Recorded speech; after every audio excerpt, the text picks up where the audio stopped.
বর্তমান লেবার সরকার ক্ষমতায় এসে কর্মসংস্থান বাড়ানোর যে প্রতিশ্রুতি বা স্বপ্ন দেখিয়েছিল, বাস্তবে চিত্র তার ঠিক উল্টো। সরকারের দীর্ঘমেয়াদী লক্ষ্য ছিল কাজ করতে সক্ষম ৮০% মানুষকে কাজে যুক্ত করা। কিন্তু অফিস ফর ন্যাশনাল স্ট্যাটিস্টিক্সের সর্বশেষ তথ্য বলছে যুক্তরাজ্যের চাকরির বাজার দুর্বল হচ্ছে। তথ্যমতে চলতি বছরের অক্টোবর পর্যন্ত ৩ মাসে কর্মসংস্থান হার নেমে এসেছে ৩৪.৯%। আগের প্রান্তিকের তুলনায় এটি কমেছে ০.৩%। লেবার ক্ষমতায় আসার পর চাকরি বাড়েনি, বরং কমেছে। শুধু তাই নয়, আরও উদ্বেগের বিষয়, বেকারত্ব বাড়ছে দ্রুত। একই সময়ে বেকারত্বের হার দাঁড়িয়েছে ৫.১%, যা ৪ বছরের মধ্যে সর্বোচ্চ।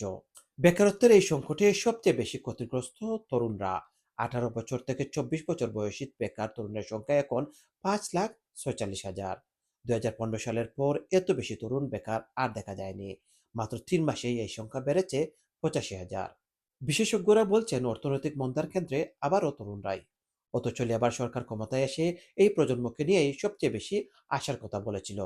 যদিও সরকার তরুণদের ন্যূনতম মজুরি বাড়িয়ে প্রাপ্তবয়স্কদের সমান করার সিদ্ধান্ত নিয়েছে, তবে অনেক অর্থনীতিবিদ বলছেন দুর্বল চাকরির বাজারে এই সিদ্ধান্ত নতুন নিয়োগ আরও কমিয়ে দিতে পারে।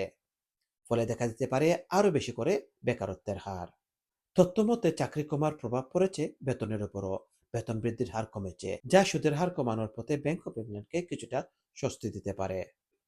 তবে বিশ্লেষকদের মতে মূল্যস্ফীতির পর এবার শ্রমবাজারে এই দুরবস্থায় লেবার সরকারের সবচেয়ে বড় চ্যালেঞ্জ। মানুষের যে আশা ছিল তা এখনো বাস্তবে প্রতিফলিত হয়নি। এছাড়া মানুষ দিনে দিনে যে বেকারত্বের হার বাড়ছে, তাতে এই সরকারের উপর চাপ বাড়ছে। মোহাম্মদ আতিকুর রহমান, এজে অনলাইন, যুক্তরাজ্য।